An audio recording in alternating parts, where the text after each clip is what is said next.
जोखिम और रिटर्न का सीधा संबंध होता है। फाइनेंस और निवेश इन्वेस्टिंग में जोखिम, रिस्क और रिटर्न का सीधा संबंध होता है। इसे आसान भाषा में जितना बड़ा जोखिम उतना बड़ा मुनाफा और उतना ही बड़ा नुकसान का खतरा कहा जाता है। वित्तीय भाषा में इसे रिश्ते को रिस्क रिटर्न ट्रेड ऑफ, जोखिम और प्रतिफल का संतुलन कहते हैं। जोखिम और रिटर्न का संबंध कैसे काम करता है देखिए। कम जोखिम बराबर होता है कम return. Low risk is equal to low return. अगर आप अपना पैसा सुरक्षित जगह लगाते हैं जहां पैसा डूबने का खतरा न के बराबर हो, तो वहां आपको रिटर्न भी कम और निश्चित ही मिलेगा। आइए देखते हैं। ज़्यादा जोखिम ज़्यादा संभावित return, high risk high potential risk. अगर आप ऐसी जगह पैसा लगाते हैं जहां बाजार के उतार चढ़ाव के कारण पैसा डूबने का खतरा बना रहता है, तो वहां ज़्यादा मुनाफा कमाने की संभावना भी होती है। आइए अब कंपैरिजन करते हैं।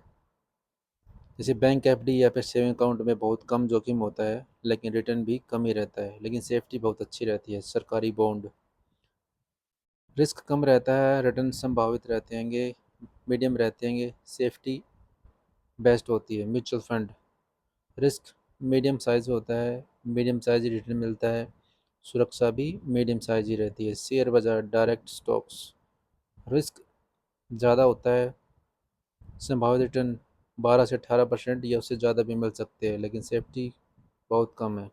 क्रिप्टो या फ्यूचर ट्रेडिंग, रिस्क बहुत अधिक है लेकिन रिटर्न भी अनिश्चित है, बहुत ज़्यादा भी मिल सकता है लेकिन सेफ्टी बहुत ही कम है।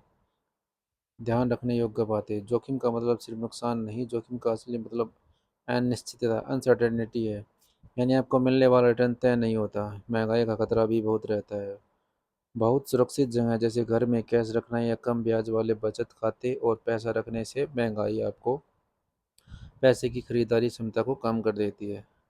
सही निवेश की योजना बनाने के लिए क्या आप बताएंगे कि आपका मुख्य लक्ष्य पैसे को सुरक्षित रखना है या लंबे समय में बड़ा फायदा, वेल्थ बनाना है?